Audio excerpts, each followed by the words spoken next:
everyone. Welcome to day 93. So it's crazy windy out here, but I would rather be out here than anywhere else. So I'm going to try and stay out here as long as possible. And I am crossing my fingers and hoping and praying that my mic doesn't get so windy that you can't hear me. You will probably hear the wind chimes the entire time we're out here, though, because it's just, I don't know, it's like 15-mile-an-hour winds, but it's beautiful. So I want to just suck up every second. Anyway. Today is 93. You're going to hear probably papers rustling too. It's 93. It is April 2nd, and we are in Judges. We are in Judges 7 through 9:21. So the entire chapter of 7, 8, and then going all the way into 9:21. And today is going to be a lot of just narration because there's a lot happening, and there's only really a couple of things I think that I want to dig into to talk about. So, but there's a lot of story. So my going back to go forward is always, I always kind of start you in the beginning. Before we start, I'm using the 1 Year Chronological Bible reading plan, which you can find online at the 1 Year Chronological Bible online.com. You can download that free reading plan and read along in your own Bible.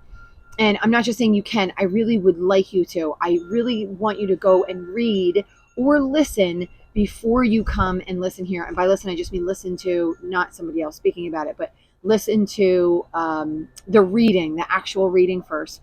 There are a lot of things in there that God may highlight for you that he has not highlighted for me this time around. And so there may be ideas and thoughts in your head that are not in mine. And so I would love if you kind of came with both. I think it gives you a better overall understanding of what the Bible is supposed to say. If you're with me for the first time, I always encourage you, after you have listened today, if you kind of like what you hear and you find it interesting, to go all the way back from day one and start in Genesis 1, day 1 on January 1st. And you can do that if you subscribe to my channel. Otherwise, you'll probably never find it.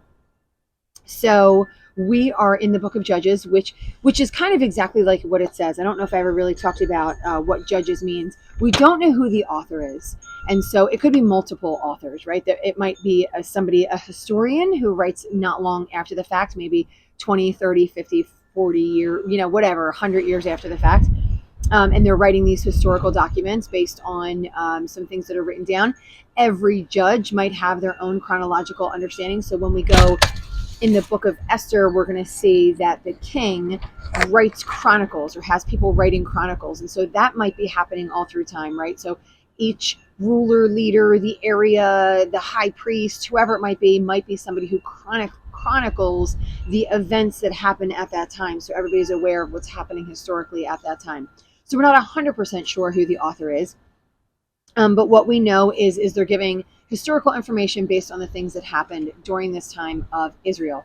And this time is after Joshua. We had Moses, who took everybody out of the land of Egypt, the Israelites, not everybody, but the Israelites out of the land of Egypt. He brought them into the land of Canaan, where he died before they went into the land of Canaan. And then Joshua, as the new leader, with Eleazar as his high priest, brought the Israelites into the land of Canaan. They were supposed to destroy everyone that was in that land.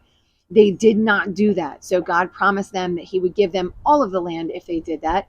They didn't. They left some Canaanites, some Amorites, some Perizzites, some Jebusites in there. And so at this time, they keep sort of listening and following their gods. And then a new judge is lifted up.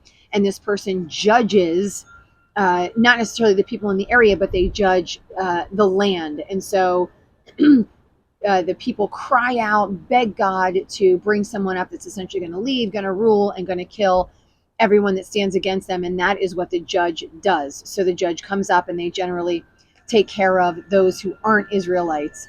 And then they restore Israel back to leading and ruling in that land. And then they kind of are doing that until that judge dies. And then once that judge dies, it seems like the Israelites consistently turn back to other gods and turn to evil. And then they come back crying and begging for another judge. So that's why we are in the book of Judges, because this is a time, and this is over several hundred years. And so this is a time period where these judges keep popping up. So yesterday, we read about Deborah. Deborah was one of the judges. She was a judge, a leader, and a ruler of the land, and a prophet. And now we have moved on, and we met Gideon at the end of the day yesterday. And Gideon was about to come into the land. And before he came into the land, he said, hey, God, I just want to make sure that I'm doing the right thing. So if you make this fleece wet, then I'll know that I'm on the right territory, and then everything else is dry around it. And then God did that. And then he said, kind of, not, I don't want to say just kidding. He said, I'm still kind of nervous. And so, and even that's paraphrasing. He said, if you could do now this time, I don't want to push my luck, but this time, if you could make the fleece dry and everything around it wet, and then I'll really know that you want us to go into this land. And God did that. So that's where we finished off yesterday. So today we're going to come into the area where Gideon does go into the land. So today we're starting with Judges 7. And Judges 7 verse 1, it says, early in the morning, Jerubbaal, which is Gideon, and all his men camped at the spring of Harod. The camp of Midian was north of the valley near the hill of Morah. And then the Lord said, you have too many men. So this is the area where, and one of the things that I think is interesting here is, and I didn't finish my sentence, but I will, but one of the things that I think is interesting is how God handles everybody so differently. So Deborah, she judged essentially in one way. Ehud, who was before that, judged in a different way. Othniel, who was in the very beginning, judged in a different way. And now we have Gideon, and he is judging in a different way. So what God has said to him is he brought all these people in from several different tribes. And God said, you know what? There's too many people there. And what's going to happen is that Israel is going to think that they're the ones who did this. They're going to think under their power and their strength that they took over and they were able to win and rule the day. And essentially, they're not going to give me the credit that I am doing the work for you, that it is because you are following me, and this is why I am lifting you up, right? You have begged for my help, and I'm going to help you, and I'm going to lift you up and put you back into what I consider your rightful place, as long as you continue to follow me. So he said, listen, we're going to say anyone who is afraid, you guys can all go home. So they had this huge amount of people, and they say, anyone who's afraid, you guys can go home. More than half of them left. I think it's 17,000 that left, and then that left 10,000. And he said, you know what? There's still way, way, way too many of you. So here's what you're going to do. You're going to call them down to the river, and they're going to drink water. Those of them who get on their knees get to go home. And of course, he didn't tell them this. He just said, send them to drink water.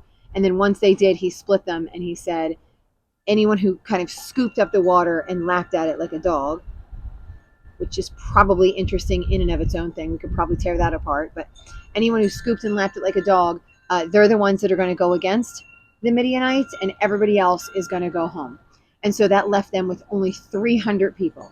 So right now we have 300 soldiers against thousands and thousands and tens of thousands, and I think even to a point where it's hundreds of thousands of Midianites. And so there's only 300 following Gideon at the moment.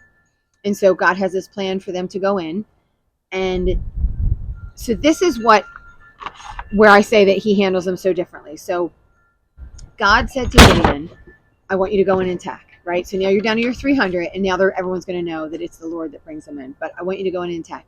Then he says, but if you're afraid, I want you to go in, and I want you and one of the guys with you, I want you two to go in, and I want you to listen to what they have to say. So if you're afraid, go in, listen to what they have to say, and then you'll be sure, and then you'll attack them.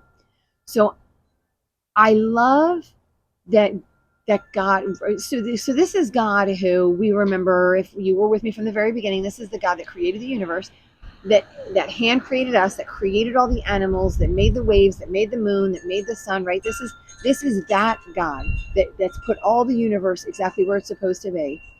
And that God knows Gideon and knows Gideon's heart and recognizes and behaves in a different way towards Gideon than he did towards Deborah.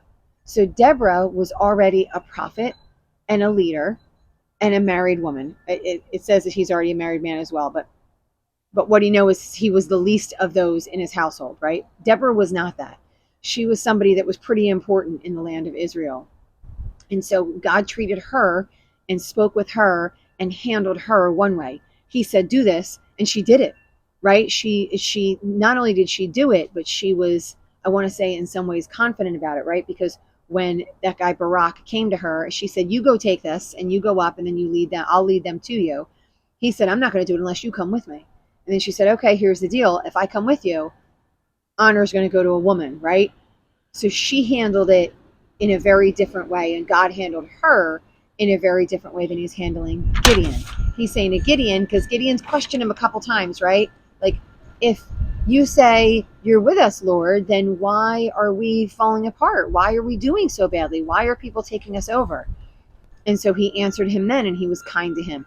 God, if you want me to go to war, make the fleece wet. Oh, God, I'm not really sure. If you want me to go to war, make the fleece dry, right? So we can see that Gideon's, I don't want to say maybe holding back, but we can say that there's definitely something where he doesn't have the confidence. Again, he said, I'm from the least of the tribes, and I'm the least of that in my house. That's from the least of the tribes in Manasseh. So there's something in him that is extremely humble, but in a way that might be a little bit more fearful. And so God says, if you are frightened, you go in and you're going to listen to this conversation. So I just want for myself and for anyone who's listening to understand that God is a very, very personal God. So although he has done all these miraculous, amazing things, he also knows Gideon, and he knows everything that's inside Gideon's heart, and he knows what Gideon needs, and in order to follow God, and not what he needs. I hate to use semantics on myself. Not what he needs, like he doesn't need money or glory, right? But he's fearful, and he's worried, and he's not bold, and so God knows that, and then gives him the strength and courage to continue doing what he's supposed to do. So he says, go ahead, go in, take a listen, and then once you hear, then you can go back to your people, and then you'll be ready to go in. So he goes in and he listens, and when he listens, he hears a group of guys talking, and they were talking about the dreams that they had the night before. So again, this is something, so God gives them dreams, the Midianites, he gives the Midianites dreams where Joshua comes in and he essentially kills everybody. He comes in and he takes over. And so then they're talking about it the next night. And so God leads Gideon, and I think Purah is his name. He leads the two of them in so they can hear these conversations going on. And so even though they outnumber them overwhelmingly, he knows that God has sent him. He knows that God has inflicted fear in the hearts of the Midianites, right? So he's prepared all of this for battle and for the Israelites to win when they follow God. And so Gideon comes back. He's fully confident. He says, guys, let's go in. Let's set this whole thing up, and we'll go in, and we're going to be able to take over everything. So when he goes in, I'm going to go to verse 18. So in verse 18, he says, when I and all who are with me blow our trumpets, then from all around the camp, blow yours and shout for the Lord and for Gideon. So they're shouting at the leader, and obviously they're giving props to the Lord, because that's the whole reason why they're going in. That's why they have the power to go in. As there's only 300 of them going into this camp. And then when they got into the camp, they blew the trumpets. They all went in. They all went shouted. And then everybody in the camp was confused. And then they started killing each other. And so there was confusion and everything reigning inside it. They started killing each other. And then they ran. They took off. And meanwhile, they had killed lots of people inside that camp. And then they took off. And then when they took off, all of those other tribes, right, the ones that were helping out, Naphtali, Asher, and Manasseh, all followed them, and they defeated them in battle. And so just these 300 men won this huge battle. I think it was something like 120,000 men they wound up killing. So moving on to Judges 8. So it says in verse 1, now the Ephraimites asked Gideon, because at the very end he called to the Ephraimites, and he said, hey, come on in and join us in this. And so those two men went out and they killed two of the kings. They killed Oreb and Zeb, two of the kings from the Midians. And so then they're frustrated and they say, why have you treated us like this? Why didn't you call us when you went to fight Midian? So why didn't you call us in the first place? And they challenge him. And then he answers in an extremely humble way. So he's like, listen, what have I done compared to what you've done? Essentially he's just doing what God has asked him to do. He recognizes that he doesn't have the power that Ephraim has. And he said, God gave them into your hands, and what was I able to do compared to that? So you got these guys, and you were able to kill these two kings. And then immediately their resentment turned away from Gideon, so they were no longer mad at him. And then Gideon and his men, they follow him, and it says, he said to the men of Succoth, give me my troops some bread. They're worn out. So here he goes. He goes to two towns. He goes to the town of Succoth, and he goes to the town of, I think it's Periel. Again, my pronunciation could be wildly off. And he asks both of them for bread. And they both say no. I mean, they don't say it in such nice words, but they both say no, that they're not going to give him bread.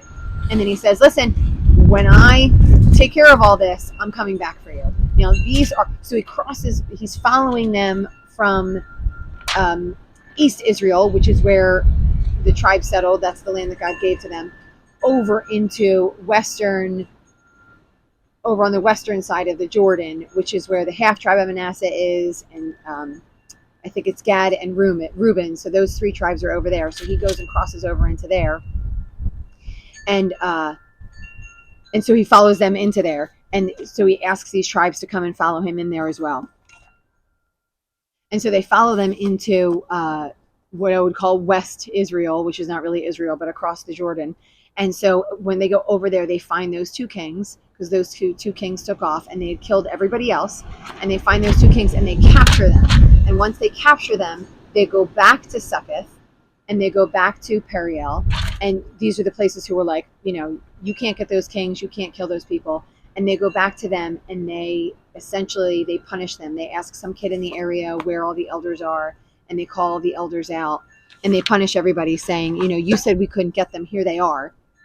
And so they beat them with thorns, and then they take the town of Periel and they burn down some of their town, and then they kill some of the people in their town as punishment for them not feeding them on their way. After all of that, Gideon takes the gold from all the spoils. He takes some of their gold earrings. So he says, give me one of their gold. So after they kind of win the battle, they win the day. Gideon takes one earring from every leader, one earring from every person. So they give him, and it's something like 1,700 shekels of gold. And he makes this into an ephod. I'm not sure if you guys remember, but way back in, I believe it was in Leviticus, we saw an ephod for the first time, which is sort of like this golden apron that they wear. And he took it, he made it, and then he brought it into his land, and he kind of hung it there. And then everyone started prostituting themselves to it. And so this is a word that's used a lot. I've used it a couple times when we've been doing doing this work every day. And so they're giving themselves over. So like, I know we don't want to really use that term prostitute anymore, but prostitute is somebody who is paid for essentially giving away lust. And so they are giving themselves over to this, right, in an effort to get something back from this, to this ephod, instead of giving themselves to the Lord. So they're turning from the Lord and they're putting this ephod first. So essentially they're worshiping something that was created instead of the Lord. So it's like, so quickly, and I feel like I've been doing this the entire time of Judges, this like snap thing. So quickly we turn, and it's not necessarily quickly, it's over years and years, but it feels like they just win the day, they start following God again, and then boom, like that, they start turning away and turning towards other things. And so they turn towards this ephod, they start worshiping that. Gideon, of course, is really frustrated. But then we see sort of the rest of Gideon's life that they still remain in peace while Gideon's alive, because that's the story of the Judges, is while that judge is still alive, the area is in peace. Gideon winds up having 70 sons, which is a huge amount of children. He has many wives, and he also has a concubine that he has a son with called Abimelech, which we've seen this name before. We saw this way back in Genesis. Again, unsure if it's a name or if it's a position, because way back when it was sort of like a leader or a king or a pharaoh, right? It was the leader of some of those territories. But he has a son named Abimelech, and they live in 40 years of peace. That's the way we end Judges 8. So moving into Judges 9, we go right into verse 1 in Judges 9. In Judges 9 it says, Abimelech, son of Gideon, went to his mother's brothers in Shechem and said to them all and his mother's clan, essentially, which would you rather be under? These 70 sons that you're not related to, or me? I'm just one, right? Maybe I'll have less rules than 70 do. And I'm related to you. So who better to come to? What stood out to me in this section was their desperate need for a leader. And so they asked Gideon in the last chapter if Gideon would lead. And Gideon said no. that he's not going to lead. He said, the Lord is your leader. I keep saying God, but they keep saying the Lord, which I know a while ago I separated the two of them to recognize like God is something that we worship, but the Lord, very specifically, the Lord your God. The Lord is this eternal being, right? Because they worshipped all kinds of different gods. Essentially, it's just something that you worship. So I want to keep kind of calling him the Lord. I want to remember to call him the Lord.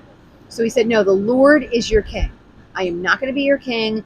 You don't need a king. The Lord is your king. So the people have been told this. The people know that God is not really at the point where he's willing to give them a king, but they keep looking for one. We have this, and I understand why, because we feel like we need a leader. Like I even watch a lot of these like cooking shows or all the time reality shows, and they always do better when there's a leader, right? So if they come into a group and they all kind of consider themselves even, everybody comes with their own ideas, and none of it seems to really turn out well. It's rare when a group without a leader turns out well. But if they have a group and they have this one really strong leader who can not necessarily force his ideas or her ideas on them, but someone who can manage all the people well, then it usually works out really well. So there's something comfortable with having someone to lead and people to follow, right? So there's a comfort in that where you're like, you could be a person who's like, I don't want to lead, but I know I need to listen to someone. Or vice versa. You say, I feel comfortable as a leader guiding these people. I feel like that maybe is more my gift. There's something in that, in our nature, that says that we need to follow. And in this time, so that's, I don't want to say this is always God's plan, right? Because God very clearly put Moses in charge of the Israelites. Very clear. He put Abraham in charge of the Hebrews, right? Abraham was to lead the family. He was the head of the family. And so I'm not saying that he has never established leadership. He then made Joshua the leader, right? But now we're at a point where there really isn't a designated leader by God, and just these judges that keep rising up. But the people keep looking for what God hasn't given them yet. For whatever reason, God hasn't given them, but the people keep searching for it. And in their effort to have what they want, they just put someone in place. So what they do is they make Abimelech their leader. And so Abimelech goes, and he goes with his half brothers, and he goes and so on his mother's side, on the concubine side, and him and the brothers all go and they kill all 70 of Gideon's sons. So he found them to be a threat, and he killed all of those sons. And so now he's in charge. And he then, the people that he picks are all, it calls them scoundrels, which I think is kind of a funny word. We haven't used that word except in like old pirate movies, but he calls them scoundrels. And then we go into verse 7. And in verse 7, there's one brother who ran away. I think it was, again, the youngest brother. The youngest son of Gideon runs away, and he tells this parable starting in verse 7. So I'm going to read a little bit about this parable. So it starts in verse 8. One day, he tells all the people in Shechem, who were the people who put Abimelech in charge. One day, the trees went out to anoint a king for themselves. They said to the olive tree, "Be our king." But the olive tree answered, "Should I give up my oil, which both gods and humans are honored, to hold sway over the trees?" So then the trees said to the fig tree, "Come and be our king." The fig tree replies, "Should I give up my fruit, so good and sweet, to hold sway over the trees?" Then the trees said to the vine, "Come and be our king." But the vine answered. So these are things with nice good for them, right? So the vine has grapes, right, for wine. The fig tree has fruit for them, right? So everything is good at this point. But the vine answers, "Should I give up my wine, which cheers both gods and humans, to hold sway over the trees? So should I give up all that I give it to other people in order to control the trees?" And then the thorn bush says to the tree, it says, finally, all the trees said to the thorn bush, "Come and be our king." The thorn bush says, "If you really want to anoint me king over you, come and take refuge in my shade. But if not, then let fire come out of the thorn bush and consume the cedars of Lebanon." So he gives them two options, and they're both horrible. So come in my shade where my thorns are, terrible, or I'm going to set you on fire, terrible, right? So they couldn't get Gideon to lead, so they go to Abimelech, right? And Abimelech is not the leader that God has appointed. He is not the good leader that God has appointed, but they're willing to take this thorn bush, with the thorns or the fire, right? So all this bad stuff. They'd rather that than nothing. And so it is a lesson to be learned. And then Jotham comes to them and he says, this is what you picked. So let fire consume all of you. And then I hope you guys in your fire then consume Abimelech in return. And so he's sort of cursing all of them. And then he runs away. That's how we end today. So it is not ending on a most positive of notes. So the last verse, it says, then Jotham fled, escaping the Beer, and he lived there because he was afraid of his brother Abimelech. So he goes and he shouts all these things, and then he runs away and he hides because he's afraid of his brother. So that's where we're ending for today. So we're going to see what happens tomorrow, what judge is going to come up next. Maybe a judge to come up and conquer Abimelech. Done for today.